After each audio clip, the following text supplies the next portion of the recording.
Kia ora, ko Madeleine Armstrong Wilcox toku ingoa. I'm the head of programs here at the Neurodiversity in Education project. We are delighted to bring you clubs and to chat with you. Thank you for spending some time with us about what clubs are all about, how they work, how you might use them. Hopefully answer some of those questions for you. So, first of all, clubs are an online platform where interested, sparky, curious kids can connect with like minds in their interest areas and maybe do some learning together. So, there's those two aspects, the learning and connection with like minds in high interest areas. Our clubs are completely free thanks to Ministry of Education funding, and we are incredibly grateful to be able to offer clubs for free to you. Okay, clubs are for anyone from around about year 2 to around about year 10. We don't have hard and fast rules around that. What we have noticed is that that's the broad age band for kids that suit clubs. So you can use clubs at home or at school or in the library or wherever. They're online anytime. There are no fixed online meetings. They are very much designed to be self-paced and self-directed. Kids can pop in, pop out. There are no compulsory activities, no compulsory anything, to be fair. So clubs are really open, easy to access. Our platform is just Google Classroom. So many kids are already really familiar with Google Classroom already that it makes it easy. We have schools, we have, I think, close to 100 schools who are using clubs in different ways in their schools, from in-class options to across-school options to homework to lunch times, all sorts of innovative ways. And clubs can also, of course, be accessed at home with you, with your help or your support, or you're sitting alongside, or you're pointing kids at clubs when they are like, oh, we're really bored. What are we going to do? Oh, try some clubs. So all sorts of ways to use clubs. So we have 10 clubs at a younger and an older level. So we have our standard clubs, and then we have a set of clubs that are designed for more maturely minded kids, no matter their actual age, just if they're interested in a more serious level of discussion or interaction, they might be better suited with our senior clubs. So we have creative writers and readers. We have historians, scientists, and mathematicians. We have artists and artisans and designers. We have coders. We have change makers, and we have dreamers. Now, they are really broad clubs. We've had so many requests from kids for really very specific clubs. So, for instance, just over this week, we've had kids asking for a puzzle club. Well, that might fit in mathematicians, might fit in change makers, it might fit in coders, it might fit in dreamers. It's great for kids to explore different clubs. They can join as many as they want without any issue. Remember, it's free. Or we had a request for a club specifically about insects. Well, that might be our scientists club. So whatever your child's kind of special interest or special curiosity, wherever that lies, there is likely to be a club that fits within. It might just take a little bit of thinking through if that is a very niche interest. We often get questions about the Coders Club. Is that for coders who want to code websites, or is it for gamers? Either and both. It's not a gaming club. We don't have a club for gamers specifically, but gamers, if that's their special interest, might like coders, or they might like dreamers. We have a lot of tabletop gaming discussion and activities in dreamers. It might be change makers, it might be designers, depending on their particular view of gaming. So they are broad clubs. They are not really tightly controlled. They're also not about curriculum-based extension. So your child won't join the maths club, for instance, and find in there activities that are the same as school-based maths, but extended activities. The clubs are designed to be high interest, high fun, to broaden out that area of interest. So there's all sorts of interesting things to do, and I'll talk a little bit more about what some of those things are, but it's not aimed at curriculum-based extension. Okay. What do kids do in a club? Well, if you were joining, for instance, an in-person club, when you went along to a club room or a club meeting, the first thing you would do would be to introduce yourself. And our clubs are absolutely no different. That is the first thing we expect students to do, is to introduce themselves, but in an interesting way, not just pop into the stream and say, "Hi, I'm Madeleine, and I'm here in the Historians Club because I like history." That's okay. It's just a little dull. So we have a much more interesting introduction activity that I'll show you in just a tick. And then our next recommendation is that kids work with you or their teacher, or just on their own if they're independently minded, to make a plan of what they're going to do in their club, because that really helps. So the introduction activity that we have at the moment, and we call it our only must-do activity. Like, this is, you really need to introduce yourself. You don't walk into a room of people and just kind of sit quietly. Well, maybe you do, but we want kids to introduce themselves in a fun way. We are getting them at the moment to create icons that represent their interests and passions, much like our club's icons, cute little pictures. We're asking them to do the same and share it with us in the stream. You'll often see this in the clubs. Share with us in the stream, because that's the way that kids can connect in clubs, is through sharing in the stream, because they are all online and all self-paced and self-directed. The best way to interact is using the stream. So some icons there to get them started. This is the getting started activity. Let me just show you a few things that some of our kids have come up with, and you'll see in the icons, these icons that kids have created, the real diversity of interests that you can see on display here.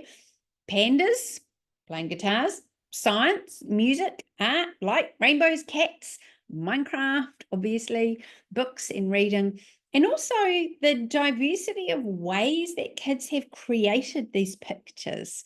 So that's another feature of a lot of our clubs, is that kids can work on activities in ways that suit them, not in ways that we tell them or we want them to do. So we'll often say, draw a picture, write a song, create a construction, make a movie, whatever it is that suits you to respond to this activity, do it that way, right? Lots and lots of flexibility in there. So once they have introduced themselves in the club and shared their icon in the stream, or if the introduction activity changes, they share what they've done.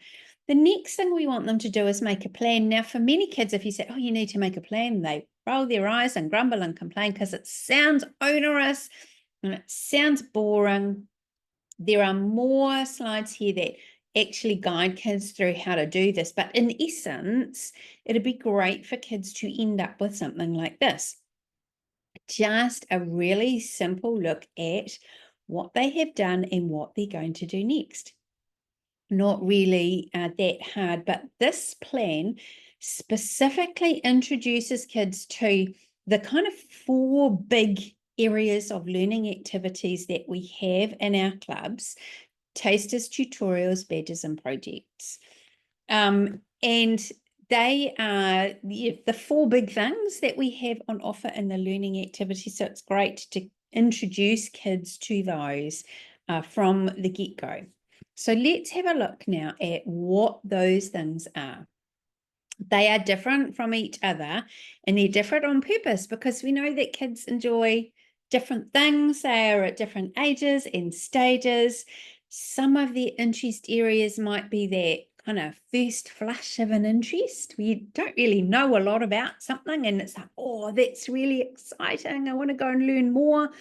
Or it might be that they are well dug into that interest and they know lots of stuff and they're ready to put together a really independent project where they're going to learn more and research and create something fantastic to share. There's a big spectrum of learning and thinking and creating that happens in between that first interest and I'm way down the track. So our activities cover for that wide range. Tasters are the very start. Little, short, fun, high interest activities that give students a wee taste of something interesting in that club area.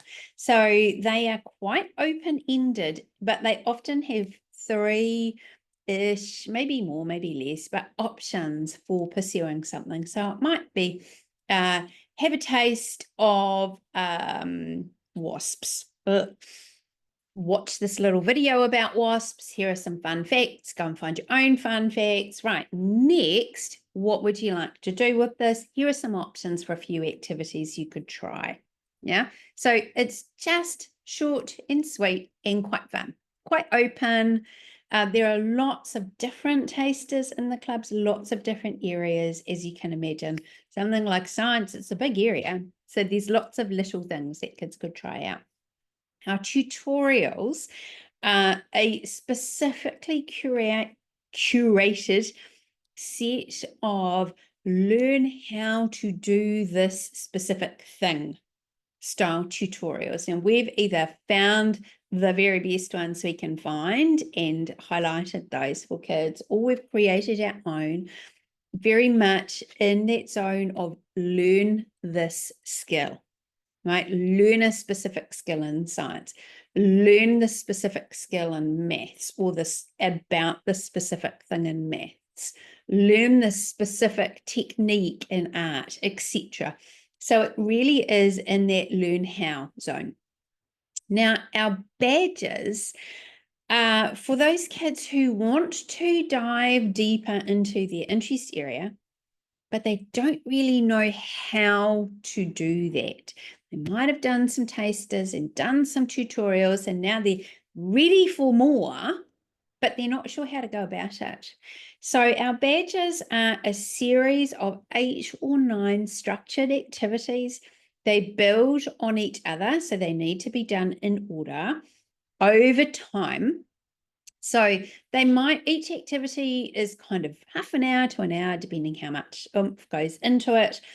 8 or 9 activities, and with our teachers' hats on, we think, oh, it's quite useful for one a week over a term, kind of how we envision it working perhaps in a classroom context, that's your term kind of package. And after kids complete all of their 8 or 9 activities, they let us know.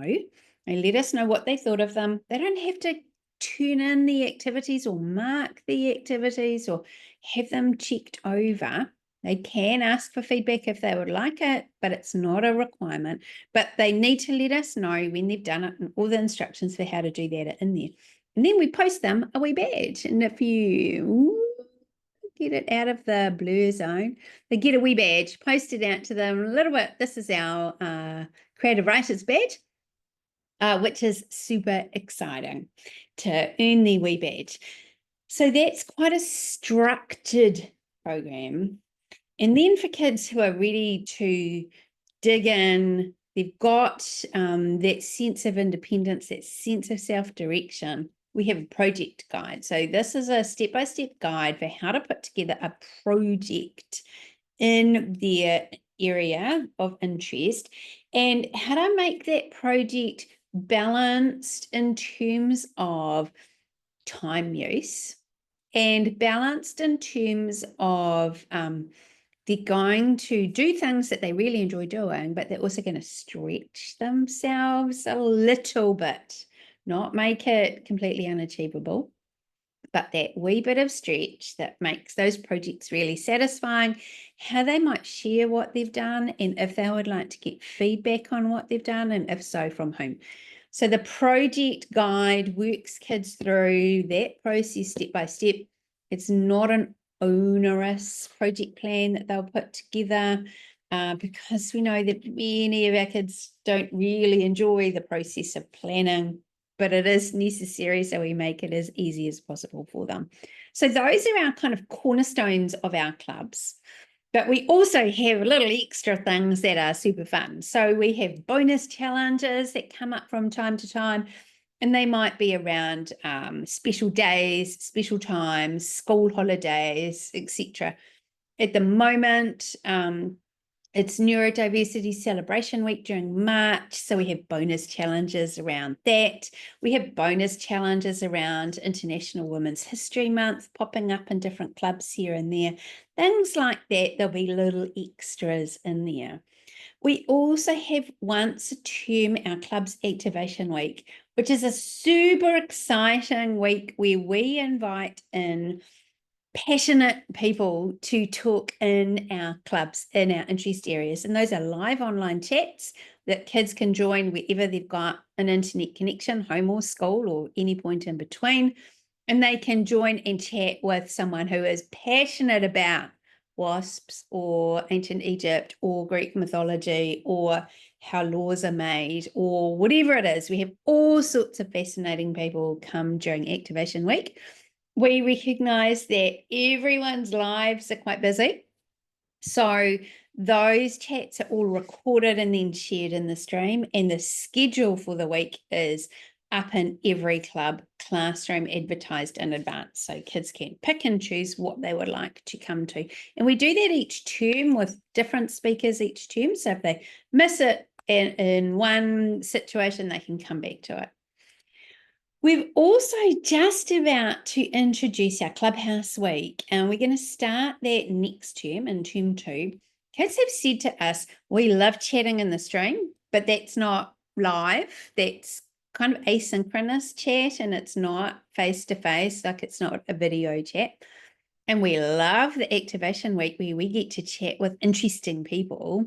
But one other thing we would love to do is just have live online chats with other clubs kids, please. So we're like, okay, we can do that. We will facilitate that chat and make sure there's an adult in the actual online space to monitor and make sure everyone's okay. So kids can come together in there, for instance, Readers Club, and chat about whatever it is they're reading live and online. So we're going to start that next term, and we're really super excited about it. Okay, the big question is, okay, well, how do we get into this clubs? Right, jump on our website, neurodiversity.org.nz/clubs. You can sign up directly from there. You can check out our parent guide, which gives you all the things you need to know, and our getting started guide, which you will get sent when you sign up. And that's got all of the how to join Google Classroom, how to navigate through Google Classroom. If your child has joined the Historians Club, but decides they want to change to the Dreamers Club, how do we do that? It's all in that Getting Started guide. So make sure you keep that one. Sign up is really easy. We just need a little bit of basic information about your child. Remember, it's completely free. As soon as you sign up, you'll be emailed your child's login details, the Getting Started guide, and then we'll send you a little reminder with those things after that, just to make sure you're all on track. If you have any questions at any time about clubs, just ask. It's really simple. Reach out to us, clubs@neurodiversity.org.nz. We're here to help. We want to make sure your child has a great time in clubs. So any way we can help with that, we'd be delighted to. If you do have questions that aren't answered here or on our website or in our guides, please just reach out. Happy to help. Thank you for spending some time with me today talking about clubs, and I hope you and your kiddo really enjoy the experience. Thanks so much. Bye-bye.